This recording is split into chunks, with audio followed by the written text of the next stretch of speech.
Good evening and welcome to the Real Money Coach Show. I am your host. I am the Real Money Coach, Tony Jackson, and I'm glad that you're joining us tonight. We have an exciting show for you tonight. I'm super excited about what we're doing. We are on a mission to educate our people. When I mean our people, I mean everybody listening. Listen, Charles, thank you for checking in. Those of you who watch, those who are regulars, know what we do. Check in the chat. Charles, happy belated birthday, 74. I can't believe it. I can't believe you're 74, Charles. Love it. Thank you for tuning in each and every week. Carmen Blackman, thank you for being here. Thank you for your comment earlier on the WhatsApp and all this thing.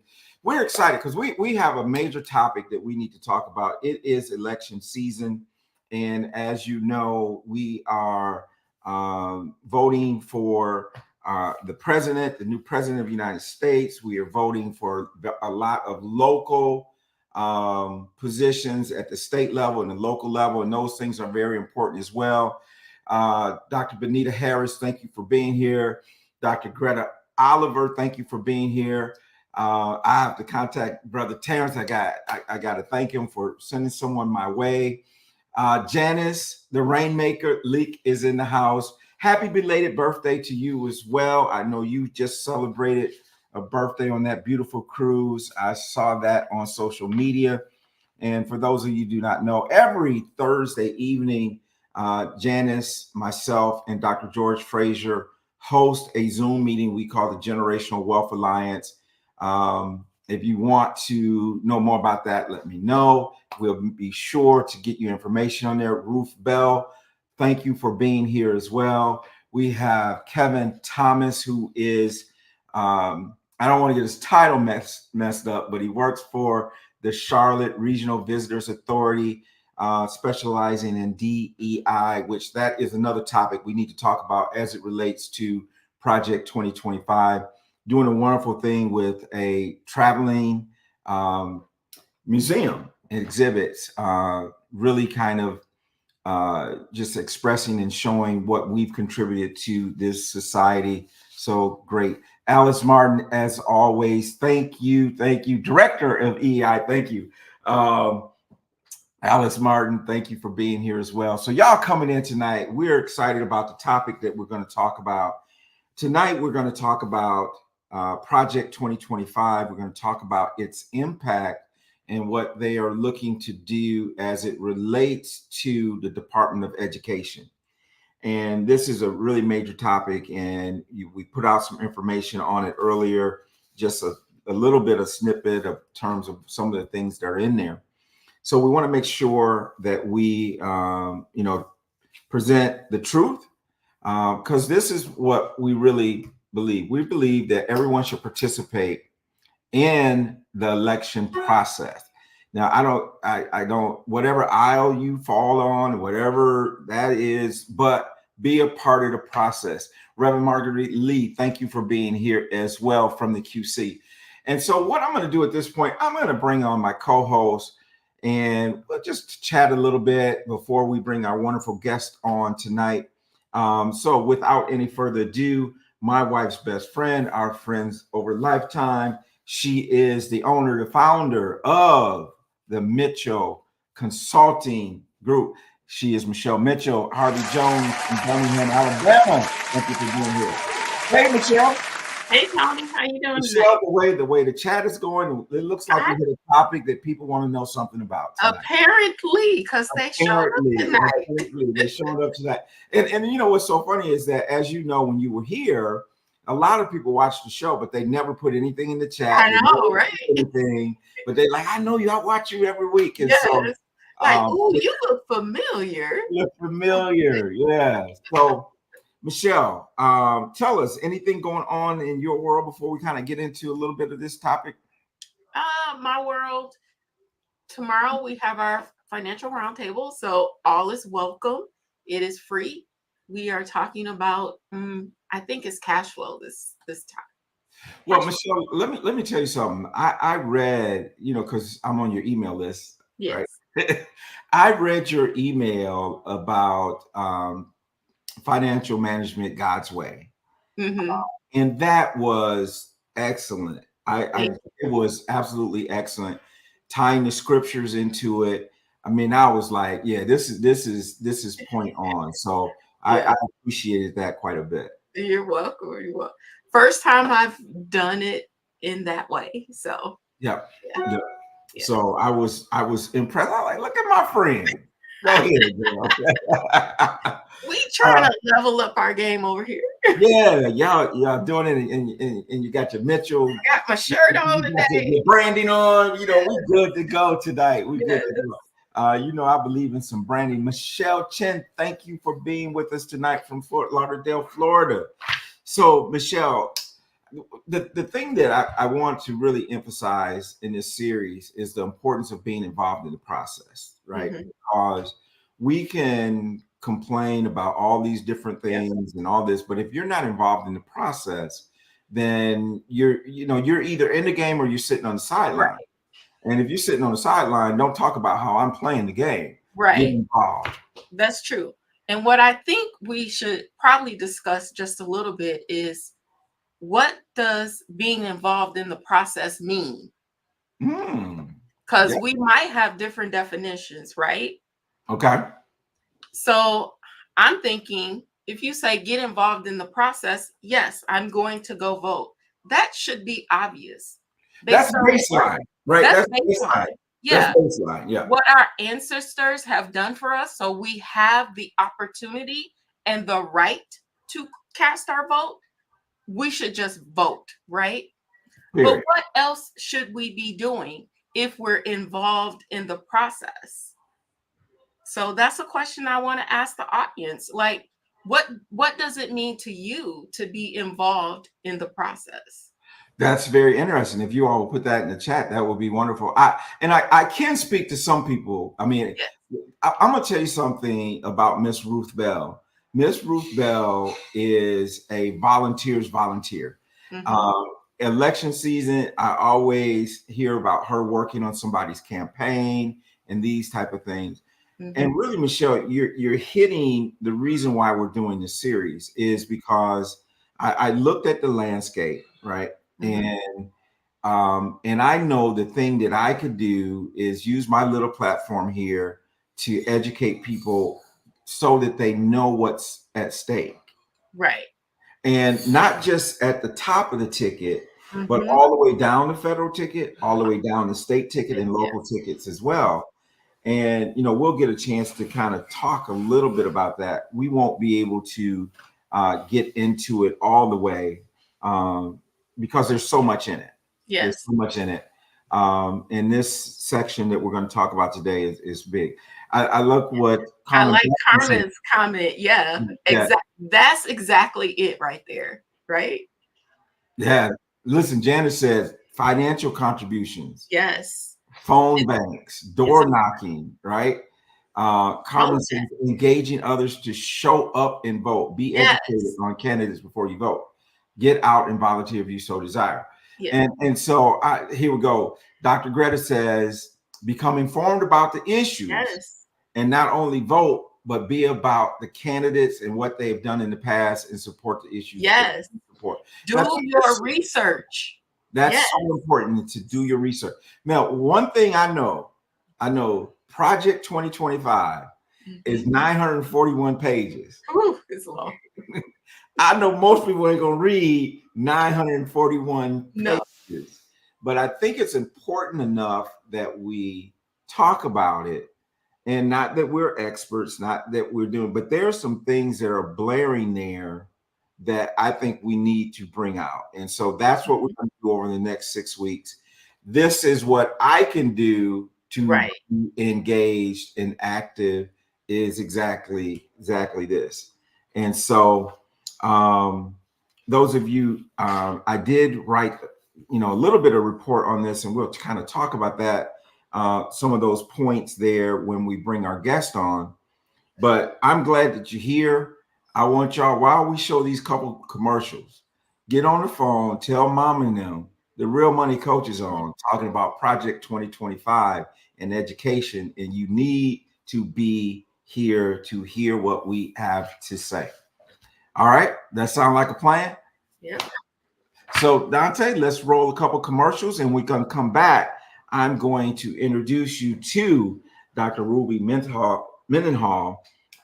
She is a professor of sociology and African American studies at the University of Illinois at Urbana-Champaign. She's dynamite. She is really, really a smart lady. And so can't wait to get some of her insight on what we're talking about. Tamika Hill, thank you for being here as well.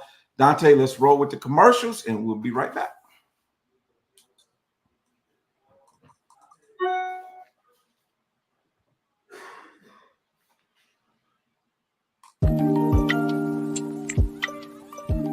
Do you have passion for your business but feel like your finances are falling short? Running a business takes more than a great idea. It takes a solid financial plan. Mitchell Consulting can help you turn your passion into profit with their financial advisory services.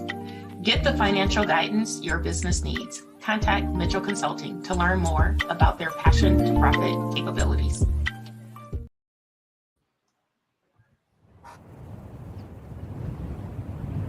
Take control of your finances today with The Real Money Coach. Our free financial wellness checkup offers personalized insights and strategies to secure your financial future. Don't miss out on the clarity and confidence you deserve. Visit www.therealmoneycoach.com now. That's www.therealmoneycoach.com right now to start your journey towards financial freedom. Your future self will thank you.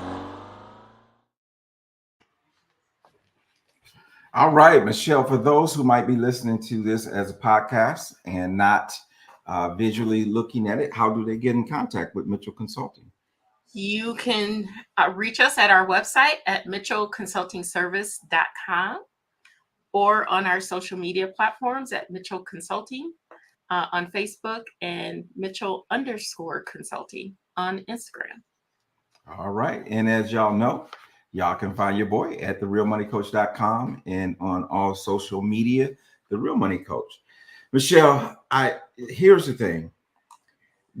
When our guest tonight, you know what I did? I contacted one of my assistants and I said, I have this lady named Ruby Mendenhall, right? And I was like, I really don't know. So I contacted my assistant, Google.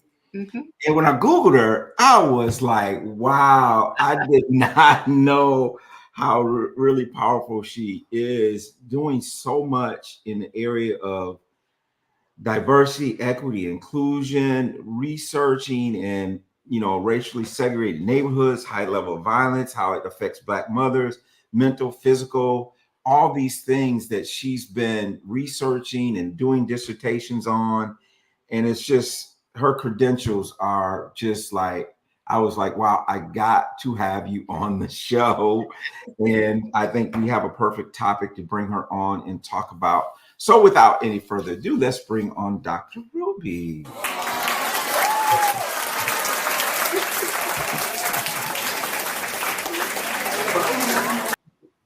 Good evening and welcome to the show. Good evening. Thank you for having me. Absolutely. Michelle, look at all them books. I'm impressed. My books are over there, but I'm impressed. I love a reader. Like what they say, readers are leaders, right? Yeah. And all that good stuff. And so thank you so much for coming on the show and sharing your thoughts and your insights on some of the things that we're going to talk about tonight. But before we get into all that, I would love for you just to take a few minutes, kind of give us, a little bit of your background, your career. It's so interesting when we were talking about it the other day. I was like, man, if I could just take this and rewind it for our listeners, I think it's so important. And so if you wouldn't mind doing that, it'd be great.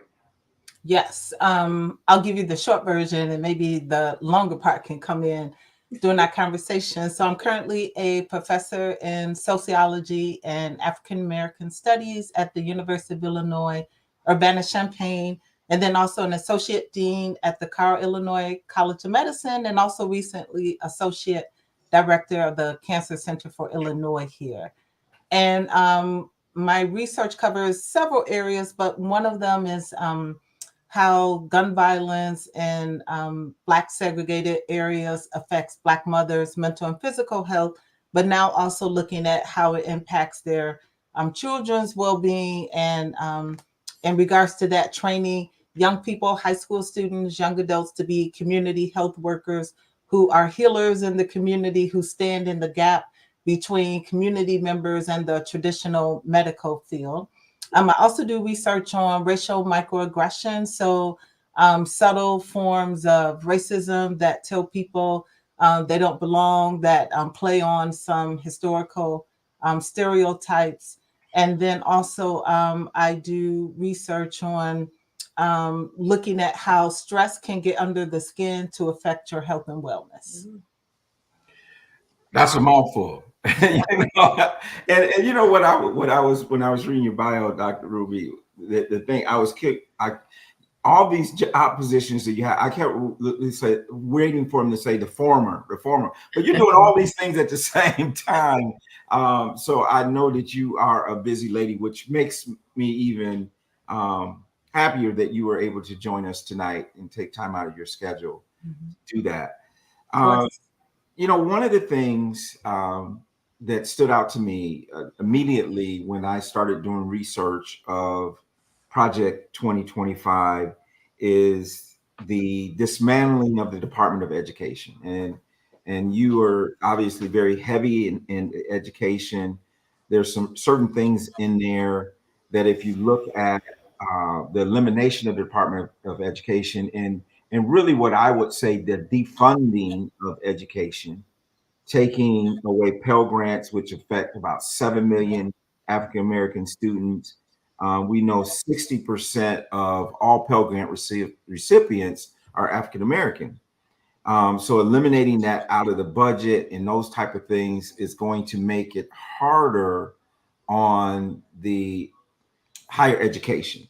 And so I'd like to know a little bit of your thoughts on that in terms of the importance of that in terms of Black students.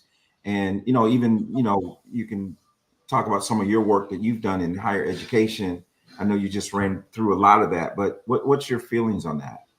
Yeah, that's really important, being able to afford higher education, right? The Department of Education, it's a federal agency, right, created around 1867, and to get information around schools, to help create educational systems, but also to help make education equitable in this country, which is still a long journey that we are on, because it is not. And even as I was thinking about this program, I was thinking back into the own stories about my family, where one of my relatives told me about our enslaved ancestors and what it was when it was illegal, when you could lose your life to learn how to read and write. They talked about those who could read, they would come into the cabin and teach others how to read, right? And then also you think about after slavery, that formerly enslaved individuals came together and they taught those who could read, taught others how to read.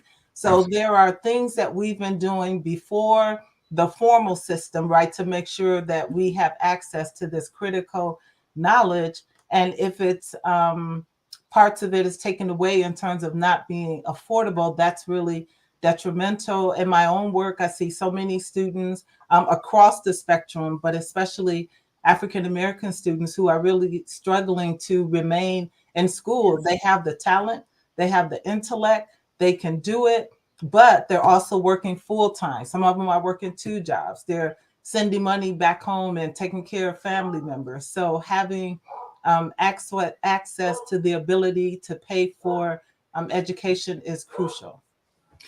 You know, as you were saying that, I was thinking about just the need and why we have HBCUs, right? Because of needing that education. And I wonder, there's no direct information I saw that directly talked about the impact of not having Pell Grants and other federal dollars, but the impact they will have on HBCUs is probably, 10 times what we might see at other institutions for sure. Yeah, those are HBCUs are really critical in terms of turning out. I'm in the College of Medicine in terms of turning out our Black physicians, our Black engineers, and all the other fields. They're critical parts of mobility and being able to serve the Black community. Yeah, absolutely, absolutely. It's just like because I think I was fortunate enough. I grew up and I had Black doctor and all that kind of stuff. But those types of things, those professionals, seeing people that look like you that are doing those things, I think it's very, very critical because we all want to see ourselves, right? We want to be able to identify with our professors. Michelle and I went to college together, right? The only Black professors we had were the ones that was that 2 or 3 that were in African American studies. Right. Mhm. Yeah. There was no Black accounting professors. No Black accountants. I don't think there was a Black professor in the business school. Right. And talking about a school with 43,000 students. I mean, Wow. it's a large campus. So I think those things are important. Yeah. And can I just talk about in my own life, right? In terms of the important role of Black professors. When I was at Northwestern, I had the wonderful, amazing experience of being working with Carol Lee at Northwestern, and then also Philip Bowman. And one of my first assignments as a graduate student at Northwestern was to find someone who's doing what you're doing. And I saw out Carol Lee, and I was asking her questions. And I was asking her questions on the list, but the deep question I was asking her was, can I be like you? Can I be a professor like you are? And then also what Phil Bowman did, he did 2 things that were so powerful. One is that when I would talk in class and I would kind of say things that I thought were important, he would be like, yeah, you're following in the tradition of the boys, or you're doing this. And to me, that was so affirming as a grad student, right? Like, wow, I'm saying something like that. And then the second thing he did was I was talking about my family, right? Like how I was telling the stories there. And then I pulled back and I hesitated because I thought, we're often given the message that, any wisdom from your family, doesn't count, that it's not in the books, right? Isn't in the canon and all of that. And he was like, no, what were you going to say? Because that's really important. That's how you're here. And there's wisdom in that. And that was so freeing. And I try to make sure that I let my students from all backgrounds know that bring your whole self in here, even though you may get the message, right? That only a certain type of way you talk or act or information that you have is allowed, but bring your whole self in here. Yeah, that's good. So important. Yeah, absolutely. Absolutely. As you were saying that, and as we're talking about, not only will it prevent the Pell Grant and the federal aid and some of those type of things, it also takes away a lot of the student loan forgiveness that has been attempted and instituted and litigated, and executive orders. A lot of that will go away as well. And as we talked about last week, is that some people there, say, for example, are paying $78 a month now for their student loan repayment.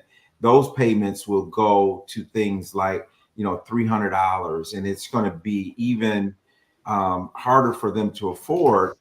And it also talks about the privatization of the student loan process, where the federal government would get out of that business and it would be privatized. And so we know that means that people will be seeking and looking for profit. Yes. In that area. And it's a removal of the safety nets in those programs as well. Like the deferment part of the program. It would eliminate that if it was privatized. So that's an impact on family finances, right? Right. Because if we're tying it back to financial literacy, it impacts that. Right. And you can't get ahead, as quickly. Yes. as quickly. And as you well know, Dr. Ruby, I mean, getting an advanced degree is not cheap at It's all, not right? cheap. So and so that's very expensive. I want to drill down a little bit even before the higher education, because part of the dismantling of the Department of Education also means things like Title One Mhm. dollars would go away from a lot of our inner city and other schools that are in poverty. They're just not inner city. Some of them are not urban schools, but rural schools as well that are Title One. And I know you've worked a lot in that area, and a lot of your research has to do with probably in those schools that are Title One. Tell us what you think that impact would be for those Title One schools, inner city, and so forth. Yeah, I haven't, to be honest, I haven't thought much about it, but what I can say with the Title One schools, for students who are low income, often students who get free and reduced lunch, that those schools have how- um, extra. I'll say they have extra work in terms of helping students from low income backgrounds, and as you said, my research is also on gun violence. So students may be coming to school with adverse childhood experiences or different forms of trauma and need extra support. So the budgets, the funding to those schools, if it's cut, could affect their ability to, one, educate the students, but then two, also to provide mental social support for them. Got it. So and that's what I was thinking too, that like the counseling and the therapists and stuff and those type of things that are there. And we got a lot of people making comments in the chat as well. Um, and but I know one thing is, we talk about the rules and the protection for black, brown, disabled, female, other marginalized communities, how important those protections are.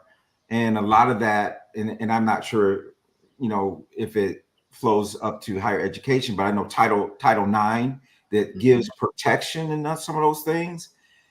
What's your feelings on that going away, and how it could maybe lead to unfair treatment of students? Yeah, I think that that's really important. As I mentioned earlier, I do research on racial microaggressions. And when I first started doing the research, and this was even before the term was well known, I think it was maybe we started doing our research in like 2007, 2008. And when I got back, we did a survey, we did focus groups. So when I listened to the experiences of the students, right, it just broke my heart, right? Tears were coming down because you would think at this moment in history that they wouldn't experience kind of this level. And then, like, the racial microaggressions are the subtle things, right? And even still, the old fashioned racism was going on as well. But just kind of all of these subtle ways that students felt that they didn't belong, that they weren't welcome,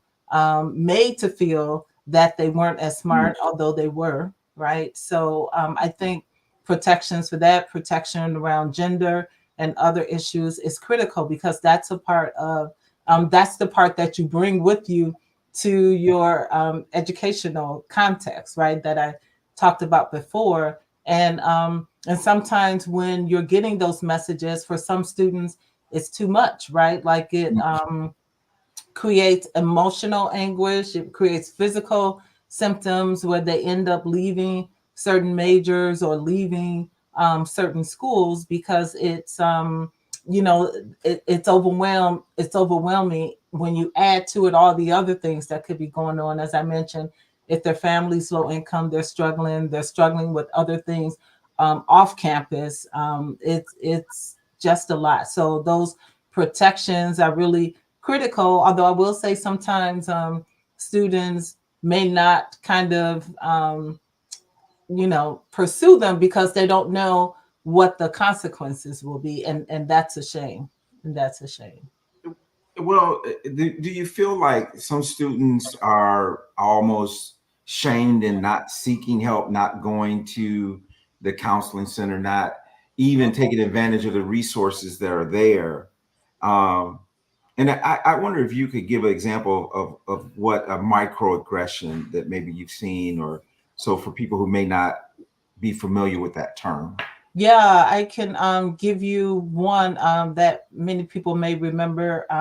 So remember when President Obama and former President Obama, former or President Biden were running for office, and Senator Biden at the time said, President Obama was the first black, like clean, good looking, like he did all these what seemed like they were compliments, and then he got this like blowback. He was like, what? Like, what did I say? And he didn't realize like he was feeding and kind of reinforcing centuries of stereotypes that blacks weren't clean, that we weren't nice looking, that we weren't articulate. So that's one example. Another one is kind of, we also do work on environmental racial microaggressions where the environment sends you messages. And for instance, we would talk about one of them is if you're in a classroom and you're the only black person there, the message that's sent is like people like you, that they don't belong in that place, they don't succeed in that place. Mm-hmm. And I experienced it when I was a graduate student at the University of Chicago. And when you go to this one place to eat, you got to walk by their wall of honor, right? And you go look in the wall, it's like all white males, or I think it was mostly white males with the oil paintings and right looking very distinguished. And it would just get to me to the point that one time for my class, I wrote a paper that said success looks like me. Like, although I don't see anybody that looks like me on these walls as I'm coming through here, I know that people like me have done amazing things, and I can do amazing things at this campus. So those are some examples of microaggressions. And that has an impact. I mean, those things have a psychological impact. Like you mentioned, it's that subtle trauma, right? It's that subtle trauma that you got to go. And, I think about, things like we've had a lot of movement where they've been removing statues and, some of that static, Confederate flags and those type of things, because a lot of those things symbolize something different for us than they do for others. And I think it's important. So that's really quite remarkable. So in terms of where do you see your work, and what do you think that from an educator standpoint, what would you recommend for just our listeners and us? What type of things should we be doing to help advance the higher education and those type of things? What can we be doing as citizens and that type of thing? Yeah, I would say one thing. I always talk about how the University of Illinois is part of the is a land grant institution, right? So I don't know if your members are familiar with land grants, right? Like in 1862, the act was passed where these institutions provided information to and there were several other acts too, but 1862 was the first one where they provide information about the latest science and what they know to the community, right? So actually, Tuskegee was one. When we hear about George Washington Carver, he had the Jessup wagon where he would go in the community and teach the farmers about farming, right? They knew a lot, but he would also bring in what he knew. And so what we try to, a lot of my work, I really do try to use the resources of this land grant university to support efforts in the community, from doing STEM classes and trying to layer like what students already love. Because a lot of times Black and Brown students are told that we aren't good at STEM, that that's not a place for us, that we're on the margins of it. And we try to show them what they love to do already, that they're STEM in that. For example, one of our students love Minecraft, right? And many young people do. And so we asked him to create videos about where there's math in Minecraft, and he did that. And so now he's working with a chemistry professor, Marty Burks, and he's creating molecules using creating a game like Minecraft, right? So that's an example of trying to start with what they love. So I said all that to say that there are land grant institutions in several states, and to kind of have like talk with faculty. You can email faculty, although it's hard because many of us are hard to reach, but you can reach out to the institution and say that I have this need. I would like for my class, my Sunday school class, right? My class in school to have access to what's going on there. What do you have around pathway programs? So also part of the land grant is 4-H. Have you all heard of like 4-H? Mm-hmm, Right? absolutely. That's also part of it, where they have all kind of classes. Illinois Extension is our program, but classes around financial, literacy, classes on agriculture, like you name it, they have it. So there, I would say to really see what resources you need, what's the gap, and then look to different universities or even high schools to fill that gap. And it doesn't have to be land grant universities, as other universities have that. So I would say that's one thing. I would also say like something that is breaking my heart these days is how Black and Brown students are doing around English and math proficiency. And so kind of talking with the schools around what curriculum they're using, what other ways can they teach children, especially Black and Brown students, to help them succeed. And then also to, if people are interested in going to four-year universities, some people, it could be community colleges, but again, talking to those institutions and saying like, what pathway programs, who can I talk to? How can I get into this system to know what you're looking for you to help me get those qualifications and then to be here and to thrive, right? So it's one thing to get students here, which is a heavy lift, and we should do that. But it's another thing once they're here to be able to just focus on their studies versus having to prove that they need to be here. And I would even say having our students of color often on DEI committees and things like that, right? That their white peers don't have to be on. We should be really careful about that, because we should have already, and I say this a lot, we should have already built the infrastructure, the ecosystem for these students. They shouldn't have to build it every time they come to a space where they're one of one or one of five, right? It should already be built for them. So those are some of the few things I would say. But you mentioned something that's quite interesting to me is DEI, and there seems to be and even in this project 2025, there seems to be a assault on DEI, and I just wonder if you have any thoughts or what you've seen. And another question I had was, have you? This is so funny because when we were in school back in Michigan, and we knew very little of HBCUs, right? We knew very little of them, and the term PWI was like, what was that? Right? That was non-existent.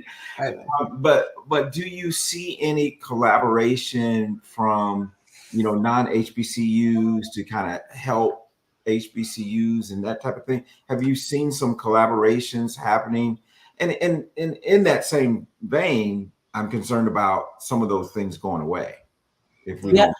Yeah, so there definitely is an assault on DEI, right, across the country. But again, that's also where I talked about kind of my relatives teaching and,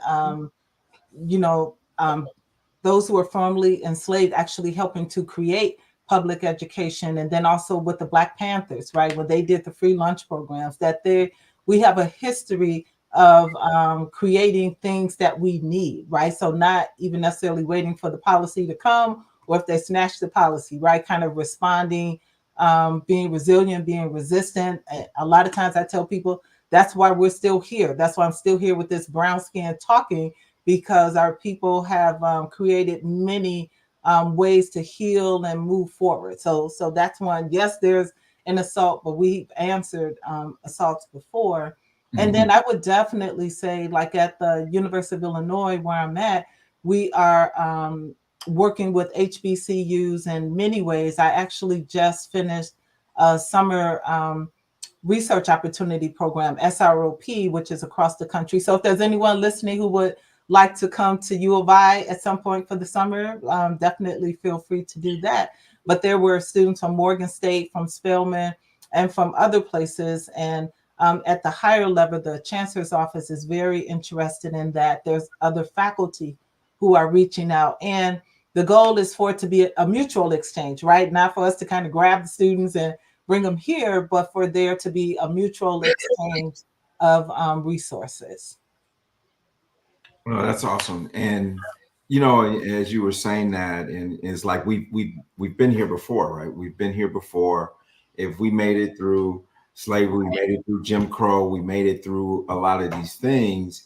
If we have to take responsibility that if you know we went from affirmative action to DEI and all these things, we have to be the biggest proponent of ourselves and willing to give back to the community and do those type of things.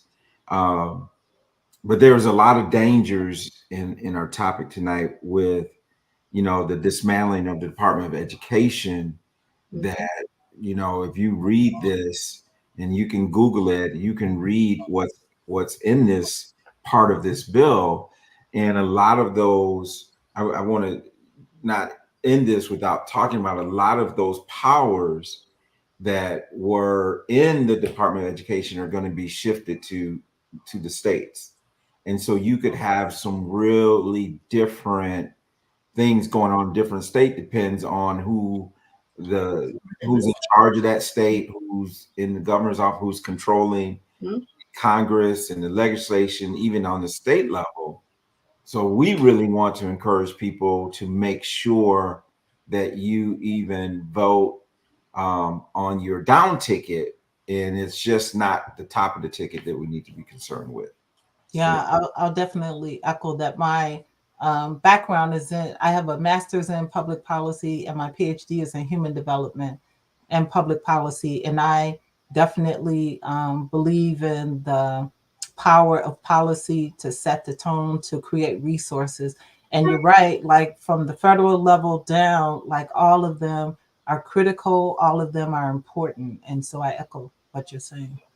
Well, speaking of being a PhD in public policy, what just I know we hadn't planned on talking about this. What are the dangers with the shifting of so much power from the legislative branch to the executive branch?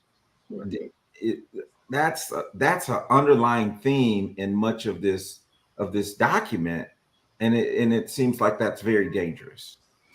So I'll just refer to, I was listening to the news and some, I can't remember what program, sorry, but they talked about just kind of, we have the three branches for checks and balances, right? And this shift would affect those checks and balances that we have traditionally known about. So. Yeah. It's serious. It's really serious. So, Michelle, any questions? Dr. Root, thank you so much. Michelle, any questions as we close out? I don't have any questions, but I would just like to go back to what we stated in the beginning is where's your part in the process? So, you know, your part could just be understanding what each of the platforms are about, you know, and how is that going to affect our individual communities if either side policy is in place, you know, down to how is it going to impact your own personal household and your familia around you, right? Mm-hmm. So it is important for us to understand and participate in this process, however we participate, Like the basic minimum is for you to vote. Right. That's the basic. But we need to extend and educate the rest of our community.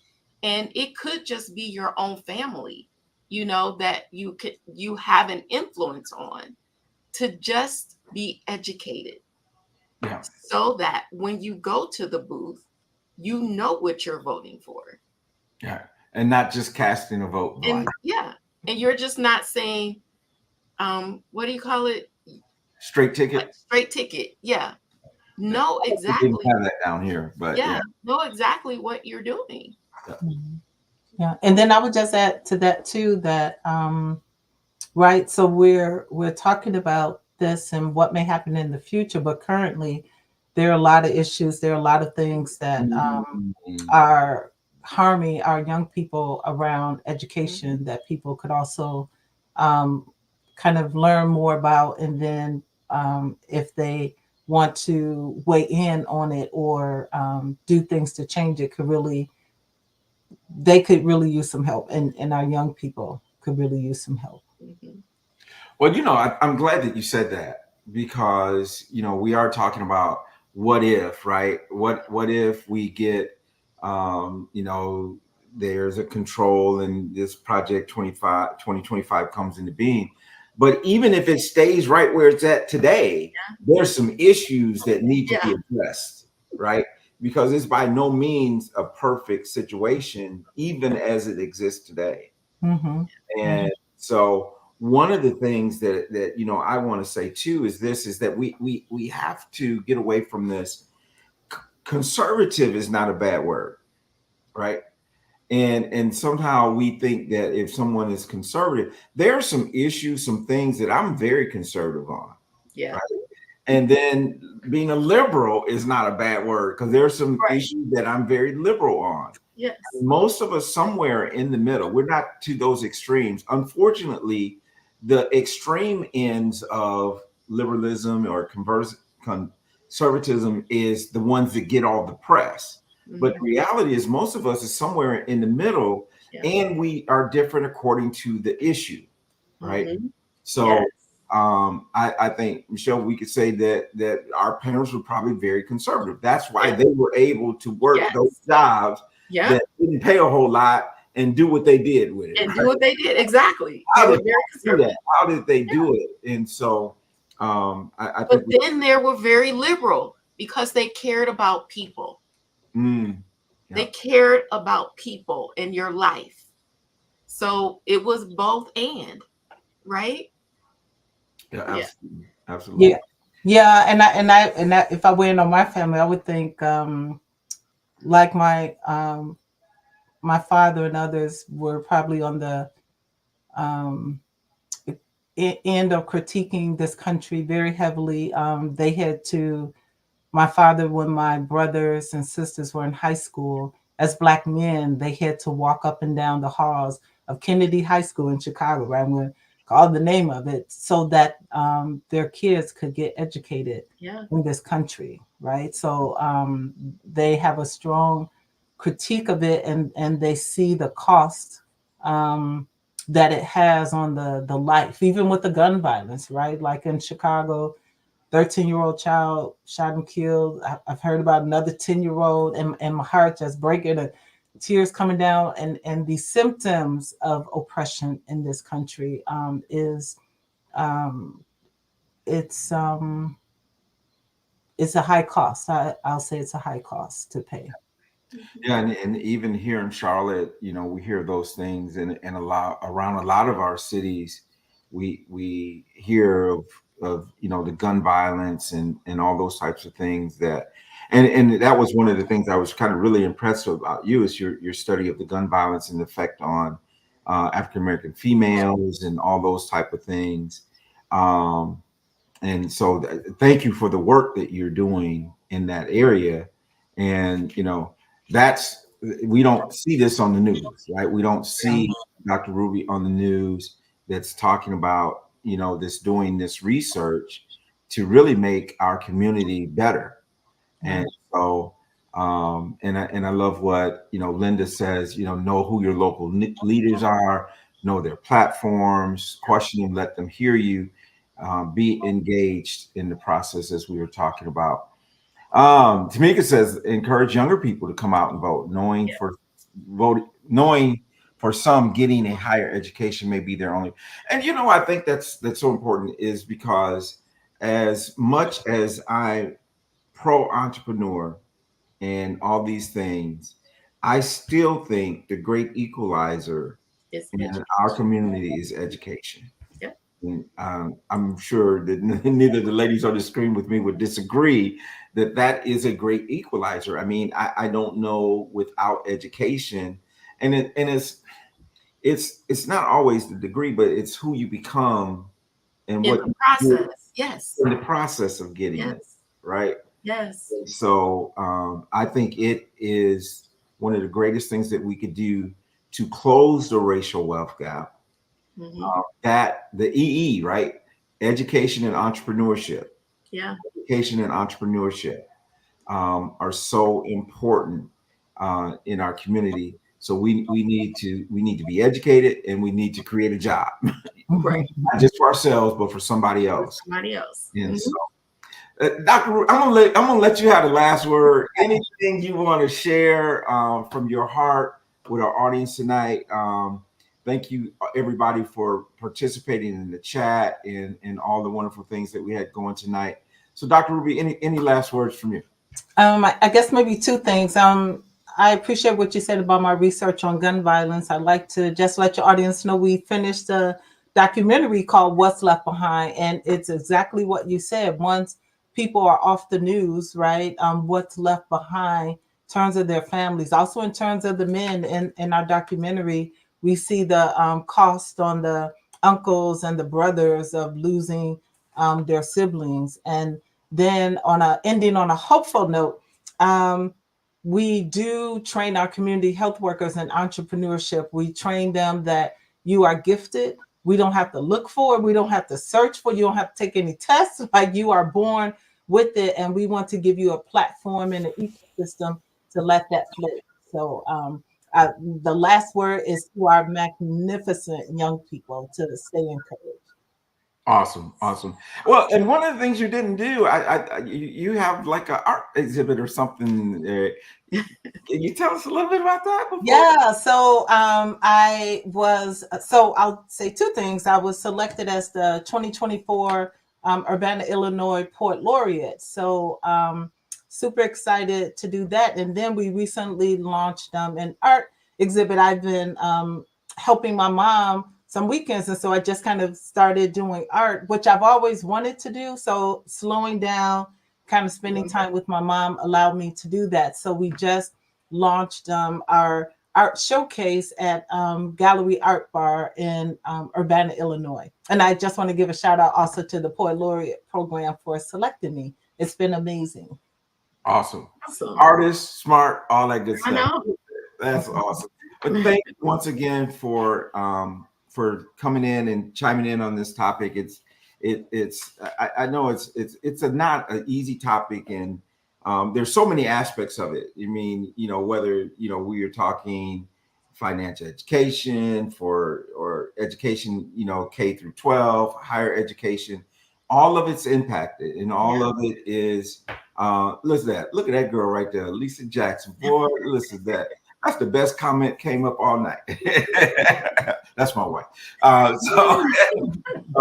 So wonderful. Thank you so much, everyone. Thank you for tuning in. Make sure you tune in next week as we continue this series on Project 2025. Know the facts. And once you know the facts, act accordingly. So everybody have a good night, and thank you for being here. Thank you. Bye, everybody.